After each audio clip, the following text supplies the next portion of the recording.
Saudara-saudaraku yang kekasih, aku menasihati kamu supaya sebagai pendatang dan perantau, kamu menjauhkan diri dari keinginan-keinginan daging yang berjuang melawan jiwa.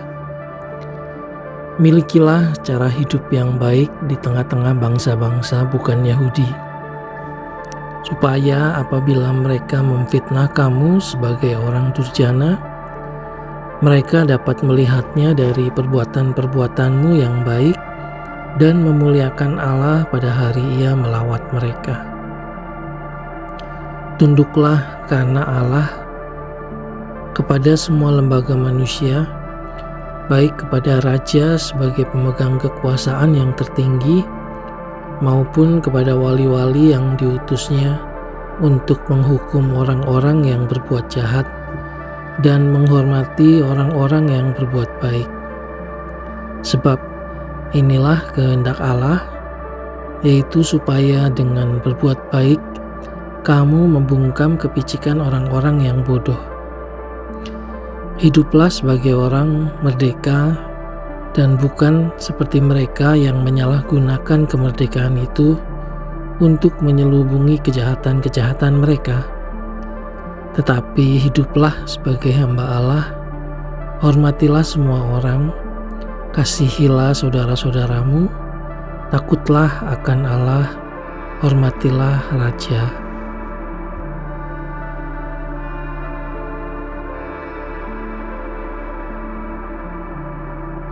Hai kamu, hamba-hamba, tunduklah dengan penuh ketakutan kepada Tuhanmu, bukan saja kepada yang baik dan peramah, tetapi juga kepada yang bengis.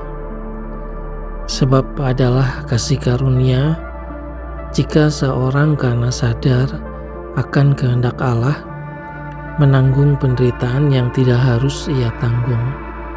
Sebab dapatkah disebut pujian jika kamu menderita pukulan karena kamu berbuat dosa?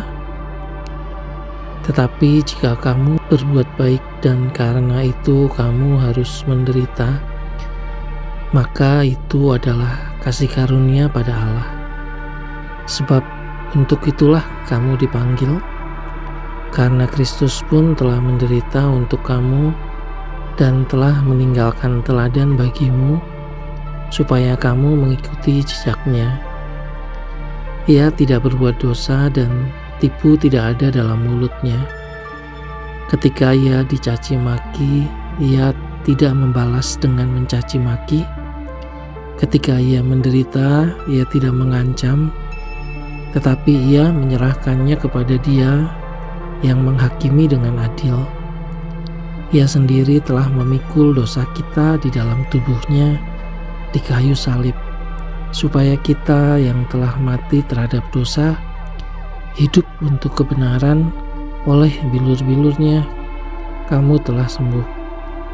Sebab dahulu kamu sesat seperti domba, tetapi sekarang kamu telah kembali kepada Gembala dan Pemelihara jiwamu.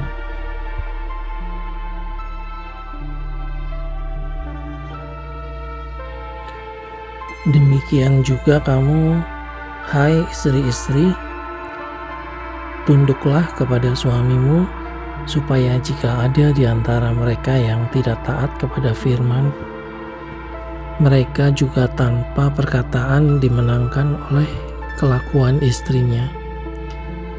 Jika mereka melihat bagaimana murni dan salehnya hidup istri mereka itu, perhiasanmu janganlah secara lahiriah, yaitu dengan mengepang-epang rambut, memakai perhiasan emas, atau dengan mengenakan pakaian yang indah-indah. Tetapi perhiasanmu ialah manusia batinia yang tersembunyi dengan perhiasan yang tidak binasa, yang berasal dari roh yang lemah lembut dan tentram, yang sangat berharga di mata Allah. Sebab demikianlah caranya perempuan-perempuan kudus dahulu berdandan, yaitu perempuan-perempuan yang menaruh pengharapannya kepada Allah. Mereka tunduk kepada suaminya, sama seperti Sarah taat kepada Abraham dan menamai dia tuannya. Dan kamu adalah anak-anaknya, jika kamu berbuat baik dan tidak takut akan ancaman. Demikian juga kamu, hai suami-suami, hiduplah bijaksana dengan istrimu sebagai kaum yang lebih lemah. Hormatilah mereka sebagai teman pewaris dari kasih karunia, yaitu kehidupan, supaya doamu jangan terhalang.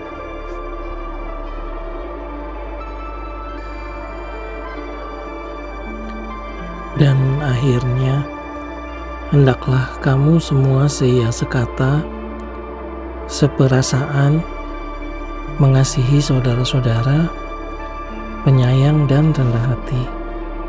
Dan janganlah membalas kejahatan dengan kejahatan, atau caci maki dengan caci maki, tetapi sebaliknya, hendaklah kamu memberkati, karena untuk itulah kamu dipanggil, yaitu untuk memperoleh berkat.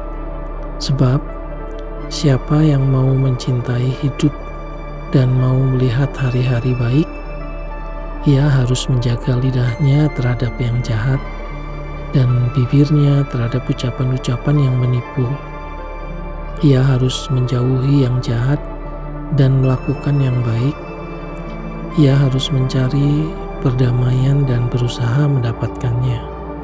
Sebab mata Tuhan tertuju kepada orang-orang benar, dan telinganya kepada permohonan mereka yang minta tolong. Tetapi wajah Tuhan menentang orang-orang yang berbuat jahat.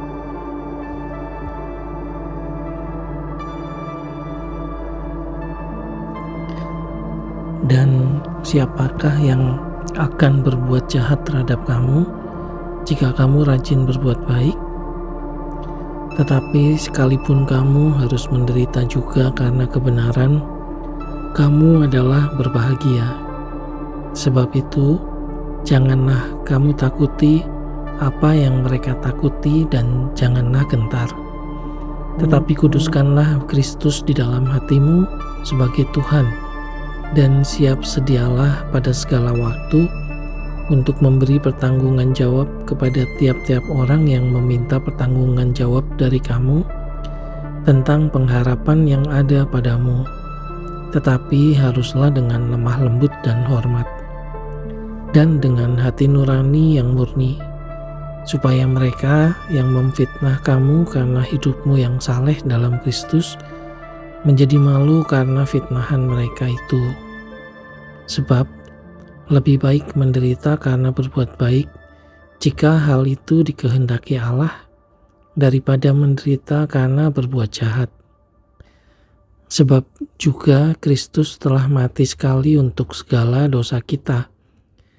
Ia yang benar untuk orang-orang yang tidak benar, supaya ia membawa kita kepada Allah. Ia yang telah dibunuh dalam keadaannya sebagai manusia, tetapi yang telah dibangkitkan menurut roh. Dan di dalam roh itu juga ia pergi memberitakan Injil kepada roh-roh yang di dalam penjara, yaitu kepada roh-roh mereka yang dahulu pada waktu Nuh tidak taat kepada Allah. Ketika Allah tetap menanti dengan sabar waktu Nuh sedang mempersiapkan bahteranya, di mana hanya sedikit, yaitu 8 orang yang diselamatkan oleh air bah itu. Juga kamu sekarang diselamatkan oleh kiasannya, yaitu baptisan. Maksudnya bukan untuk membersihkan kenajisan jasmani, melainkan untuk memohonkan hati nurani yang baik kepada Allah oleh kebangkitan Yesus Kristus yang duduk di sebelah kanan Allah setelah ia naik ke surga sesudah segala malaikat, kuasa dan kekuatan ditaklukkan kepadanya. Jadi karena Kristus telah menderita penderitaan badani, kamu pun harus juga mempersenjatai dirimu dengan pikiran yang demikian. Karena barang siapa telah menderita penderitaan badani, ia telah berhenti berbuat dosa, supaya waktu yang sisa jangan kamu pergunakan menurut keinginan manusia, tetapi menurut kehendak Allah. Sebab telah cukup banyak waktu kamu pergunakan untuk melakukan kehendak orang-orang yang tidak mengenal Allah. Kamu telah hidup dalam rupa-rupa hawa nafsu, keinginan, kemabukan, pesta pora, perjamuan minum, dan penyembahan berhala yang terlarang. Sebab itu mereka heran bahwa kamu tidak turut mencemplungkan diri bersama-sama mereka di dalam kubangan ketidaksenonohan yang sama, dan mereka memfitnah kamu. Tetapi mereka harus memberi pertanggungan jawab kepada Dia yang telah siap sedia menghakimi orang yang hidup dan yang mati. Itulah sebabnya maka Injil telah diberitakan juga kepada orang-orang mati, supaya mereka, sama seperti semua manusia, dihakimi secara badani, tetapi oleh Roh dapat hidup menurut kehendak Allah.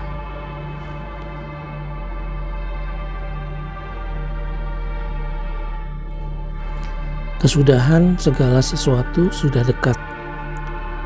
Karena itu, kuasailah dirimu dan jadilah tenang, supaya kamu dapat berdoa. Tetapi yang terutama, kasihilah sungguh-sungguh seorang akan yang lain, sebab kasih menutupi banyak sekali dosa. Berilah tumpangan seorang akan yang lain dengan tidak bersungut-sungut. Layanilah seorang akan yang lain sesuai dengan karunia yang telah diperoleh tiap-tiap orang sebagai pengurus yang baik dari kasih karunia Allah. Jika ada orang yang berbicara, baiklah ia berbicara sebagai orang yang menyampaikan firman Allah. Jika ada orang yang melayani, baiklah ia melakukannya dengan kekuatan yang dianugerahkan Allah, supaya Allah dimuliakan dalam segala sesuatu, karena Yesus Kristus, Ialah yang mempunyai kemuliaan dan kuasa sampai selama-lamanya. Amin.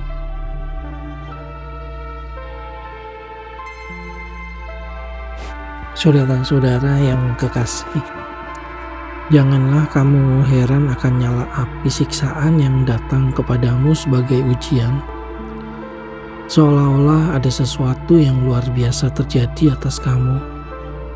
Sebaliknya, bersukacitalah sesuai dengan bagian yang kamu dapat dalam penderitaan Kristus, supaya kamu juga beroleh bergembira dan bersukacita pada waktu Ia menyatakan kemuliaannya. Berbahagialah kamu jika kamu dinista karena nama Kristus, sebab roh kemuliaan, yaitu roh Allah ada padamu. Janganlah ada di antara kamu yang harus menderita sebagai pembunuh, atau pencuri, atau penjahat, atau pengacau. Tetapi jika ia menderita sebagai orang Kristen, maka janganlah ia malu, melainkan hendaklah ia memuliakan Allah dalam nama Kristus itu. Karena sekarang telah tiba saatnya penghakiman dimulai, dan pada rumah Allah sendiri yang harus pertama-tama dihakimi. Dan jika penghakiman itu dimulai pada kita, bagaimanakah kesudahannya dengan mereka yang tidak percaya pada Injil Allah? Dan jika orang benar hampir-hampir tidak diselamatkan, apakah yang akan terjadi dengan orang fasik dan orang berdosa? Karena itu, baiklah juga mereka yang harus menderita karena kehendak Allah, menyerahkan jiwanya dengan selalu berbuat baik kepada Pencipta yang setia.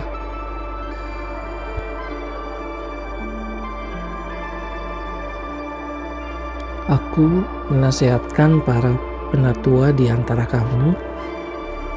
Aku sebagai teman penatua dan saksi penderitaan Kristus, yang juga akan mendapat bagian dalam kemuliaan yang akan dinyatakan kelak. Gembalakanlah kawanan domba Allah yang ada padamu, jangan dengan paksa, tetapi dengan sukarela sesuai dengan kehendak Allah. Dan jangan karena mau mencari keuntungan, tetapi dengan pengabdian diri. Janganlah kamu berbuat seolah-olah kamu mau memerintah atas mereka yang dipercayakan kepadamu, tetapi hendaklah kamu menjadi teladan bagi kawanan domba itu. Maka kamu, apabila Gembala Agung datang, kamu akan menerima mahkota kemuliaan yang tidak dapat layu. Demikian jugalah kamu, hai orang-orang muda. Tunduklah kepada orang-orang tua, dan kamu semua, rendahkanlah dirimu seorang terhadap yang lain, sebab Allah menentang orang yang congkak, tetapi mengasihani orang yang rendah hati. Karena itu, rendahkanlah dirimu di bawah tangan Tuhan yang kuat, supaya kamu ditinggikannya pada waktunya. Serahkanlah segala kekhawatiranmu kepadanya, sebab Ia yang memelihara kamu. Sadarlah dan berjaga-jagalah. Lawanmu si iblis berjalan keliling, sama seperti singa yang mengaum-ngaum dan mencari orang yang dapat ditelannya. Lawanlah dia dengan iman yang teguh, sebab kamu tahu bahwa semua saudaramu di seluruh dunia menanggung penderitaan yang sama.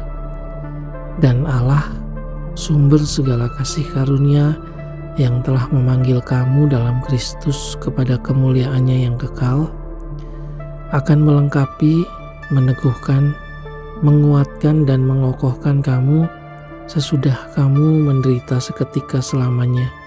Ialah yang mempunyai kuasa sampai selama-lamanya. Amin.